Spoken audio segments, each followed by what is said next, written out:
thought came to my mind about Ashley and Kevin.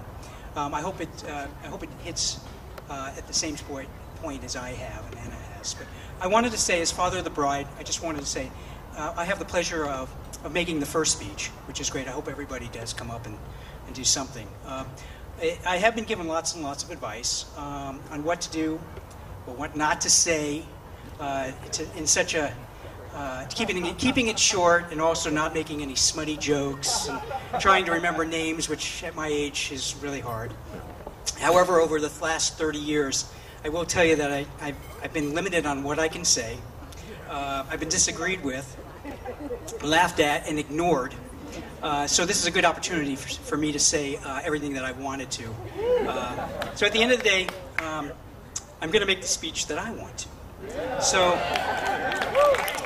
I'd like to start off by on my behalf, on my wife's behalf, Anna, and the groom's parents, Ellie and Gary Vanasse.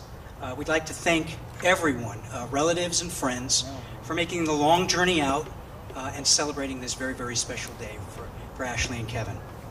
I know that many of you have traveled long distances to be here. Thank you all for coming to help celebrate this very special day. And as I look around the table here, I realize how many friends Ashley and Kevin have, and I hope that you all have a wonderful evening tonight. Today, I must admit that I'm the proudest dad in the world, to have accompanied Ashley today down the aisle. I think I was the strong one. Ashley was pretty nervous. She was shaking. So I will, though, say that you must agree that Ashley looks stunning today. So. This is where I'm also supposed to say some very, very embarrassing things about you, but I'm not going to. So, no. There are two things, though, that every parent... Just get my glasses. You know it. I must admit, let's see, that there's two things that parents must give their children as advice. One is that you have roots and that you have wings. And Ashley, you've now grown your wings and fled the nest, but you'll always be loved with special roots within the family. In Kevin, I believe Ashley has met her perfect partner. And Anna and I think that he's everything one could hope for in a son-in-law. Mind you, I knew we would get on when he took me aside to ask me for her hand in marriage. And I remember thinking, damn, I hope he picks the hand which keeps dipping into my pocket. We shall see. Seriously, though, he has many good qualities, not of least of which his ability to appreciate the finer things in life. So, well, after all, he did marry my daughter, didn't he? So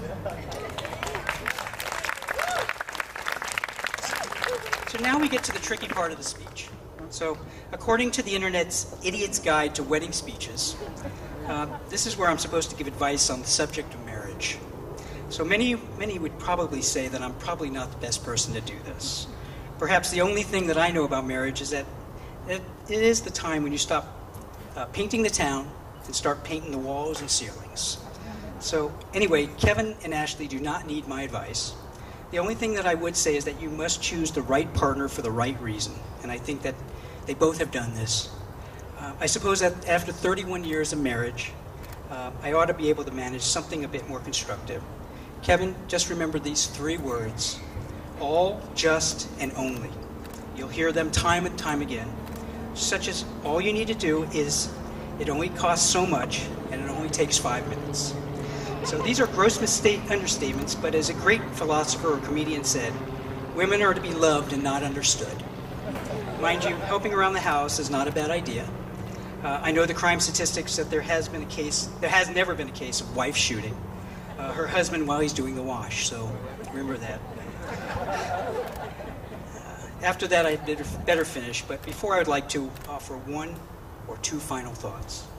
Marriage is the meeting of two minds, of two hearts, and of two souls.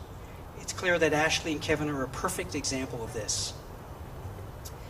May they be blessed with happiness that grows and with love that lasts and peaceful life together.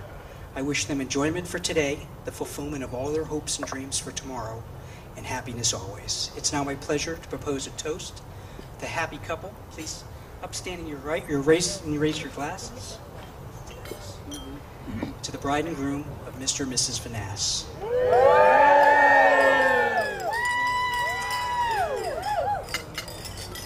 Thank you, and have a great evening. Father of the bride.